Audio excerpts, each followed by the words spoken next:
حضرات گرامی، آج کا یہ سیمینار اور پروگرام اور آج کی یہ کانفرنس، جیسا کہ آپ سبھی جانتے ہیں، توحید سب سے پہلے کے عنوان سے منعقد ہو رہی ہے، اور اب بغیر کسی تاخیر کے تقاریر کا سلسلہ شروع کرنا چاہتا ہوں۔ جو یقین کی راہ پر چل پڑے انہیں منزلوں نے پناہ دی، جنہیں وسوسوں نے ڈرا دیا وہ قدم قدم پہ بھاگ گئے۔ اب بغیر کسی تاخیر میں گزارش کرنا چاہتا ہوں فضیلت الشیخ شمس الزماں تیمی مدنی، داعی اسلامک دعویٰ سینٹر الخبر سے، کہ آپ تشریف لائیں اور توحید سب سے پہلے کے عنوان پر اپنا قیمتی بیان پیش کریں۔ آپ آئے تو بہاروں نے لٹائی خوشبو، پھول تو پھول تھے کانٹوں سے بھی آئی خوشبو۔ فضیلت الشیخ شمس الزماں تیمی مدنی حفظہ اللہ۔ جزاک اللہ خیرن شیخ صاحب، ایک چھوٹا سی ایک بات بتانی ہے، وہ یہ ہے کہ جتنے بھی ہمارے شریک ہوئے یہاں پر زوم پر، وہ اپنا مائک بند کر دیں اور اپنا وہ کیا کہتے ہیں ویڈیو بھی بند کر دیں، نہیں تو ہمیں جو ہے نا بار بار بیچ میں آ کر میوٹ اور آپ کے ویڈیو کو بند کرنا پڑے گا، اور کہیں ایسا نہ ہو کہ غلطی سے ہمارے ہاتھ سے آپ کو ہم ریموو ہی کر دیں، پھر کبھی آپ اس میٹنگ میں نہ آ سکو۔ جزاک اللہ خیر۔ جی شمس الزماں صاحب، السلام علیکم ورحمۃ اللہ وبرکاتہ۔ وعلیکم السلام ورحمۃ اللہ وبرکاتہ۔ الحمد للہ رب العالمین والصلاة والسلام على اشرف الانبیاء والمرسلین نبینا محمد وعلى آلہ وصحبہ ومن تبعهم بإحسان الى یوم الدین، وبعد۔ صدر محترم، مشائخ کرام اور میرے عزیز ساتھیوں، اللہ سبحانہ و تعالیٰ نے ہمیں اور آپ کو توحید کے لیے پیدا کیا۔ یہ توحید کیا ہے؟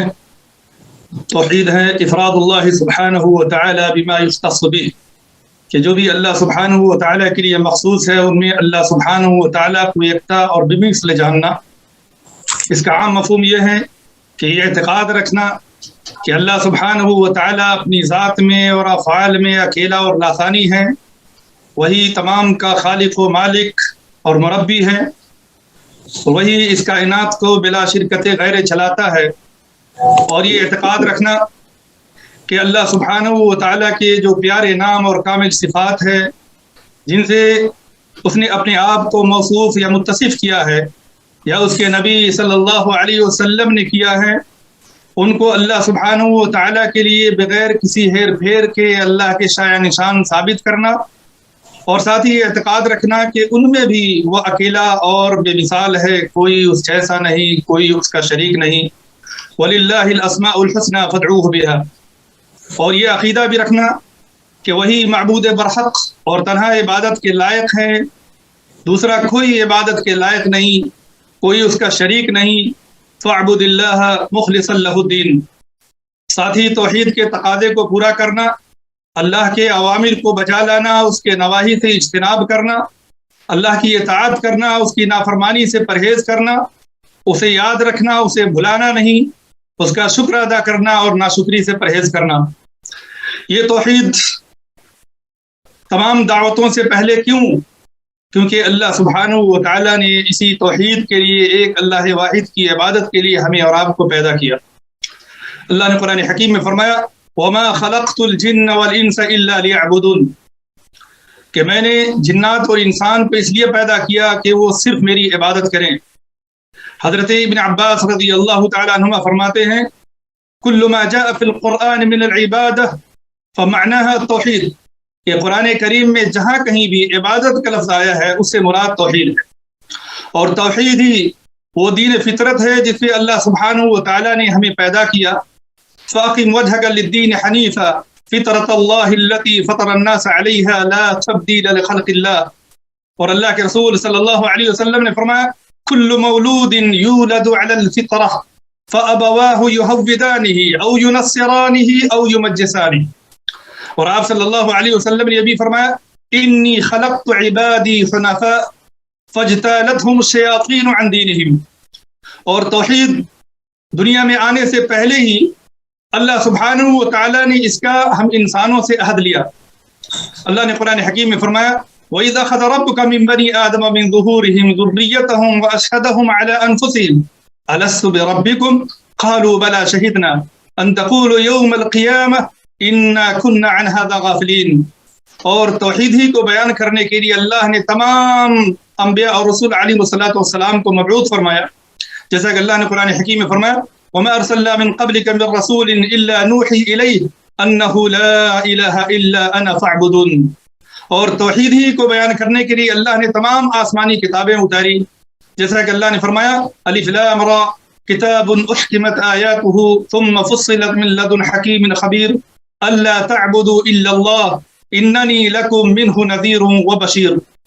توحید سب سے افضل عمل بھی ہے، جیسا کہ آپ صلی اللہ علیہ وسلم سے جب پوچھا گیا ای العمل افضل، تو آپ صلی اللہ علیہ وسلم نے فرمایا ایمان باللہ ورسولہ۔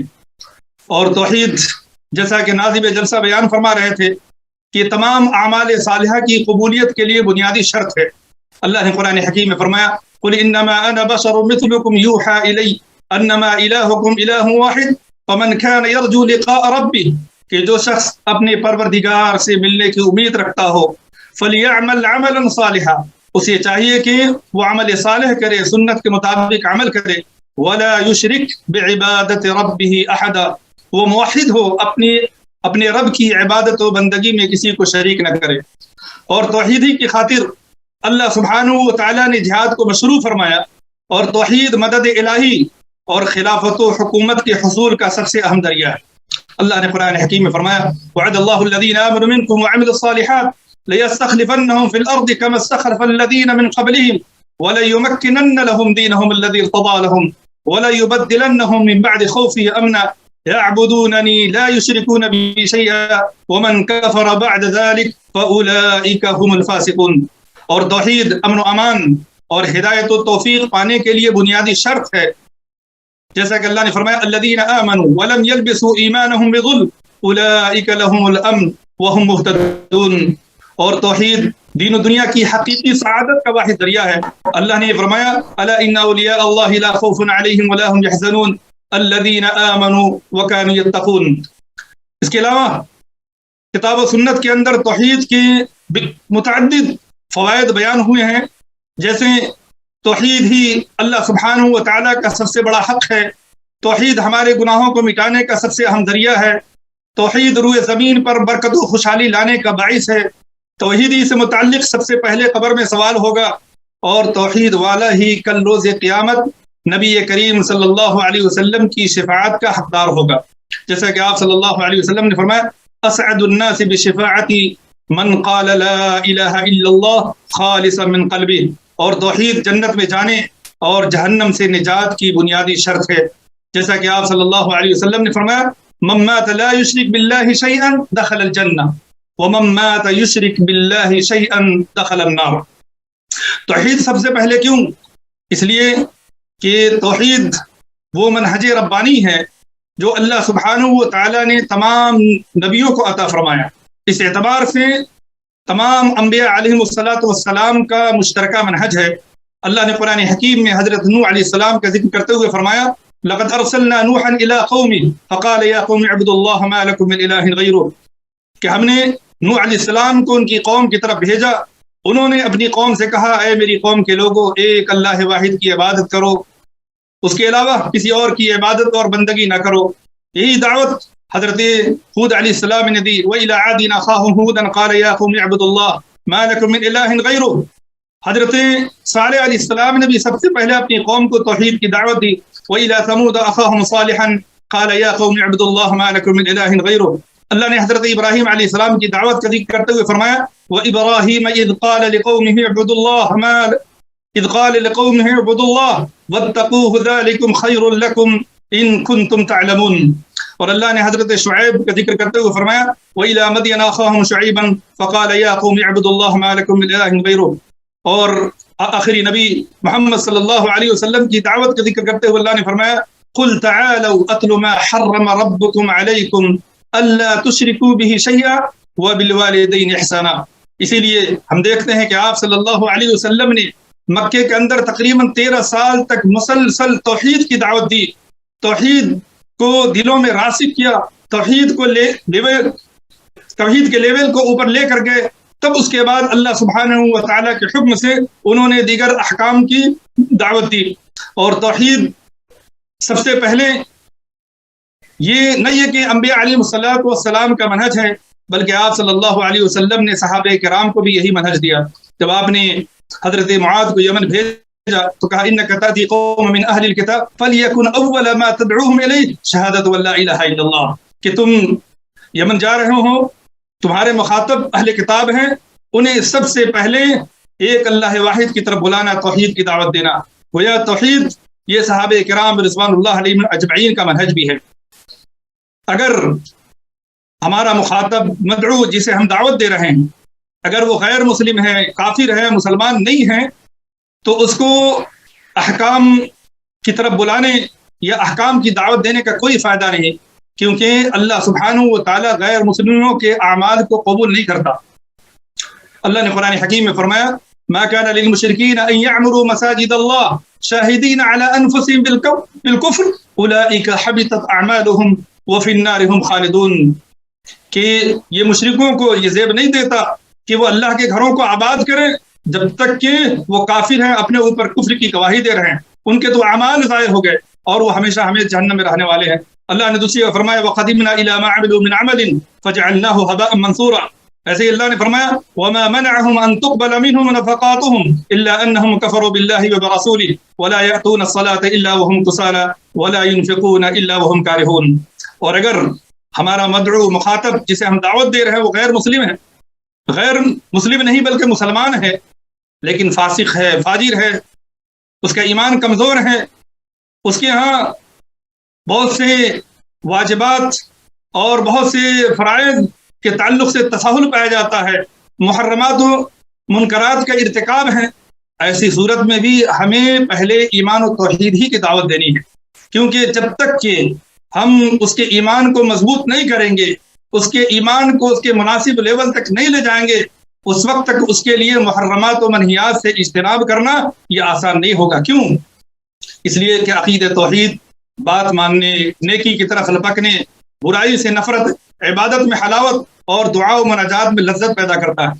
اسی لیے ہم دیکھتے ہیں کہ اللہ سبحانہ و تعالیٰ نے ایمان والوں کو، مسلمانوں کو بھی سب سے پہلے ایمان و توحید کی دعوت دی۔ اللہ نے فرمایا یا ایھا الذین آمنوا باللہ ورسولہ والکتاب الذی نزل علی رسولہ، ایسے اللہ نے فرمایا وقل لعباد الذین آمنوا یقیموا الصلاۃ، لہذا جب تک کہ بندہ موحد نہ ہو، اس کا ایمان پختہ اور مضبوط نہ ہو، اس وقت تک اسے نصیحت کا کوئی فائدہ نہیں ہوتا۔ اسی لیے حضرت عائشہ رضی اللہ تعالیٰ عنہ اس قاعدے کو بیان کرتے ہوئے فرماتی ہیں انما نزل اول ما نزل منه سورۃ من المفصل فیہا ذکر الجنۃ والنار، کہ سب سے پہلے قرآن کریم کی سورہ مفصل کی کچھ صورتیں نازل ہوئی جس میں جنت و جہنم کا ذکر ہے، حتی اذا ثاب الناس الى الاسلام، لیکن جب پورے طور پہ لوگ اسلام کی طرف مائل ہو گئے نزل الحلال والحرام، پھر حلال و حرام نازل ہوا۔ وَلَوْ نَزَلَ أَوَّلُ شَيْءٍ لَا تَشْرَبُ الْخَمْرَ لَقَالُوا لَا نَدَعُ الْخَمْرَ أَبَدًا، اگر ایمان اور توحید کی مضبوطی سے پہلے انہیں یہ کہا جاتا کہ شراب مت پیو تو وہ کہتے کہ ہم شراب نہیں چھوڑ سکتے۔ وَلَوْ نَزَلَ لَا تَزْنُوا لَقَالُوا لَا نَدَعُ الزِّنَا أَبَدًا، اور اگر انہیں کہا جاتا کہ تم زنا نہ کرو تو وہ کہتے کہ ہم زنا نہیں چھوڑ سکتے۔ گویا محرمات سے، منہیات سے، برائیوں سے روکنے کے لیے ایمان کا اس کے مناسب لیول تک پہنچنا بہت ضروری ہے۔ لہٰذا ایک داعی کی ذمہ داری ہے کہ وہ اپنے مدعو اور مخاطب کو دیکھے کہ اس کا ایمان کس لیول پہ ہے۔ اگر ایمان مضبوط ہے تو اسے دیگر احکام کی دعوت دے، لیکن اگر اسے لگتا ہے کہ اس کے ایمان کو مزید مضبوط کرنے کی ضرورت ہے، اسے مزید ایمان کے ڈوز دینے کی ضرورت ہے، گھونٹ پلانے کی ضرورت ہے، تو ایسی صورت میں وہ اس کے ایمان کو مضبوط کرنے کی پہلے کوشش کرے۔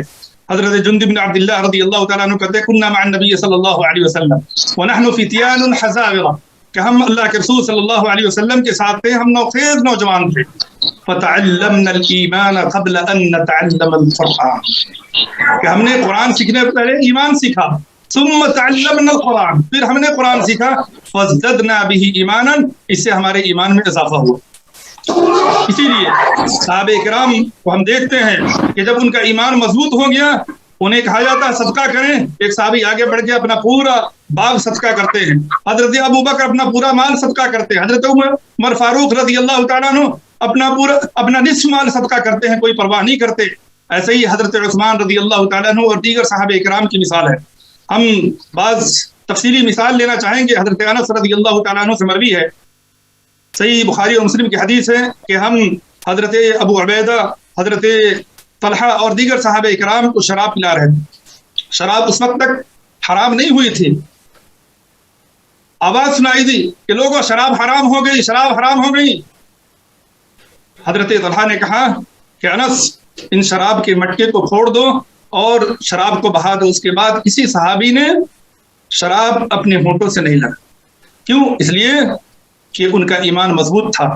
ایسے ہی جب خواتین کو پردہ کرنے کا حکم ہوا, حضرت عائشہ فرماتی ہے یرحم اللہ نساء المہاجرات الاول لما انزل اللہ ولیضربن بخمرہن علی جیوبہن. اللہ تعالیٰ ان مہاجر عورتوں پر رحم فرمائے جو پہلے اسلام قبول کیا. جب اللہ سبحانہ وتعالیٰ نے یہ آیت اتاری کہ اے عورتوں اپنے غریبانوں پر اپنی اوڑھنیاں ڈال لو, تو شققن مروتہن, انہوں نے اپنے تہبندوں کو پھاڑ دیا اور اسے اپنا دوپٹہ بنا لیا, اپنے چہرے کو ڈھک لیا. یہ سب کچھ اس لیے ہو پایا اور آسانی سے ہو پایا بغیر کسی اعتراض کے اور بغیر کسی ایک استثناء کے, کیونکہ ان کی ایمانی تربیت ہوتی. وہ ظاہری اور باطنی اعتبار سے وہ ایمان میں پختہ تھے. ان کا ایمان اس لیول تک پہنچ چکا تھا جہاں کے بعد احکام کو قبول کرنا ان کے لیے کوئی مشکل نہیں تھا. لیکن جب یہی دعوت پلٹ گئی اور توحید سے پہلے دیگر چیزوں کی دعوت دی جانے لگی تو معاملہ الٹنے لگا. اس کی مثال بھی آپ لیں. حضرت ابن عمر رضی اللہ تعالیٰ عنہ کہتے ہیں لقد عشنا برهة من دهرنا واحدنا يؤتى الايمان قبل القرآن, کہ ایک زمانے تک ہم ایسے تھے کہ ہمیں پہلے ایمان کی تعلیم دی جاتی تھی قرآن سے پہلے, پھر نبی صلی اللہ علیہ وسلم پہ کوئی صورت اترتی تھی, ہم حلال و حرام بھی سیکھتے تھے اور اس کے اوامر کو بجا لاتے تھے اور نواہی سے اجتناب کرتے تھے, اور یہ سمجھتے تھے کہاں پہ ہمیں ٹھہرنا ہے, کہاں پہ توقف کرنا ہے. لیکن آج معاملہ اس کے برعکس ہے. لقد رأيت اليوم رجالا, حضرت عمر کہہ رہے ہیں لقد رأيت اليوم رجالا يؤتى احدهم القرآن قبل الایمان. آج ہم لوگوں کو دیکھتے ہیں کہ انہیں ایمان سے پہلے قرآن کی تعلیم دی جاتی ہے. وہ فاتحہ سے لے کے والناس تک پڑھ جاتے ہیں, لیکن انہیں پتہ نہیں کہ اوامر کیا ہے, نواہی کیا ہے, ہمیں کون کون سے اوامر بجا لانے ہیں اور کن کن نواہی سے اجتناب کرنا ہے. خلاصہ یہ کہ مسلمانوں کو کے لیے بھی ضروری ہے کہ پہلے ان کے ایمان کو مضبوط کیا جائے. اور ساتھ ہی میں یہ بھی آپ کے کچھ گزار کرنا مناسب سمجھوں گا کہ آج میدان دعوت میں جتنی تحریکیں, تنظیمیں, جماعتیں کام کر رہی ہیں, جن جماعتوں نے اپنا منہج ربانی منہج نہیں بنایا, صحابہ کرام رضوان اللہ علیہم اجمعین کا منہج نہیں بنایا, بلکہ انبیاء علیہ الصلوۃ والسلام کے منہج کے مطابق اپنے اسلوب کو نہیں ڈھالا, ان کے ہاں دیگر اس جماعت کے مقابلے میں بہت زیادہ خامیاں ہیں جو جماعت سب سے پہلے توحید کی دعوت دیتی ہے. اس لیے ہمیں چاہیے کہ ہم توحید کی دعوت کو سب پر مقدم رکھیں اور اس سلسلے میں کسی ملامت کرنے والے کی ملامت کی پرواہ نہ کریں. اللہ سبحانہ و تعالی ہمیں اور آپ کو دنیا کے تمام مسلمانوں کو موحد بنائے. وجزاکم اللہ خیر وصلی اللہ علی نبینا محمد وعلی آلہ وصحبہ اجمعین. جزاک اللہ خیر, بہت بہت شکریہ آپ کا. واقعی آپ کی تقریر مدلل اور کتاب و سنت کے دلائل سے مبرہن تھی.